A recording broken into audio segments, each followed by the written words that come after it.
the news industry is really the entertainment industry. And what I mean by that is, you're going to find that, and this gets back to the whole kind of boldness point. You're going to find that when you actually start to get any success, you go through this kind of sweetheart and then demon sort of cycle. Which, I went through at Amazon.com, and we didn't get big enough at Pelago to become demonized, which is cool.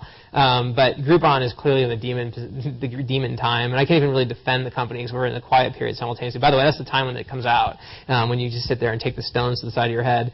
But the sort of big thing to learn or to realize here is that you can't believe the press about your own company. If you think about it kind of objectively, it's sort of obvious, but it's a very emotional thing, which is why people get wrapped up in it. It's obvious because this is people outside the company who know almost nothing about your company telling you about your company. It's like super weird, right? Like, why would you? But people, this is one of the ways that companies fail, is they actually people start believing the press, either on the good side or the downside, and they get like demoralized, or they get like so full of themselves that their hubris leads them down really bad paths. So you don't want to believe in the upside or the downside of the press. And it's a very similar thing with the stock market, by the way. Once you get to the point where you actually have a stock ticker symbol, and people, what's going to happen if you don't sort of train people properly or set people's expectations properly is people come to work and they'll put the ticker up and they'll like watch the stock and they'll say, oh wow, the stock price is up 10%. That means I'm 10% smarter today. And oh crap, the stock market is down 10%. I'm an idiot. It's ridiculous, right? If you think about it that way. One of my favorite, quotes, I think it's Benjamin Graham's quote, who's a ridiculous guy. I use that word ridiculous a lot, and I mean it all positive.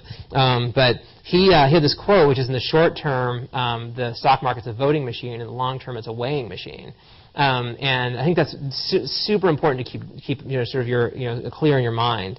And what this is really helpful for, and this is again further, obviously this isn't going to affect you guys like the day you start your company, but you get a little further down path, it makes a huge difference. Well, the big takeaway here is you've got to lead your company through this stuff. Teach everyone in your company how to think about this stuff. Like the other day, I don't know how many of you followed it. This is a backward-looking statement, so I know I can make this. We filed an amendment to our S1 for the IPO, where we announced two things. One was that our COO was leaving, and one was that and we just started a few months before. And one was that we're restating our financials.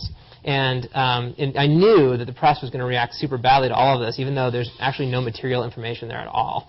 And our financials are exactly the same as they were. We just literally, the SEC wanted us to restate them in a different way, which is fine. And so, but of course the press spun it as a super negative thing, yet another, failure at Groupon or whatever. And so what I did is I pulled my team together before that press hit, and I said, hey, I want you to know this is what's happening. We just filed this thing. Here's what it contained. Here's what it's all about. And as a result, when the press hit, everyone on my team felt smart, right? They're like, oh, I actually know the truth. Those guys are such idiots. They don't know what they're talking about. And it was kind of back to work, and everyone kind of felt a little bit more bonded, and like we went and kicked butt that day. Whereas if we hadn't done that and they'd been blindsided by this press, then they would have felt dumb, and they would have said, what would happen is like their mom would call them and go, what's the matter with Groupon, And then you're like, I actually don't have a good answer, and you're trying to, you don't want to feel like you're a total dork. You're like, yeah, Mom, you've got a really good point. Maybe I should start looking for something else, And so it's like you can go down these. You can either just like solidify and sort of propel and accelerate your company, or you can have it slow down. So you have to manage through it. But the most important, and that's the most important thing to do. But the recognition that these external things are external things. You have your own roadmap. You focus on your own, and this actually leads to the next point really well too. You focus on your own stuff, and that's how you create value. And that's the way ultimately you will be weighed over time as opposed to voted on.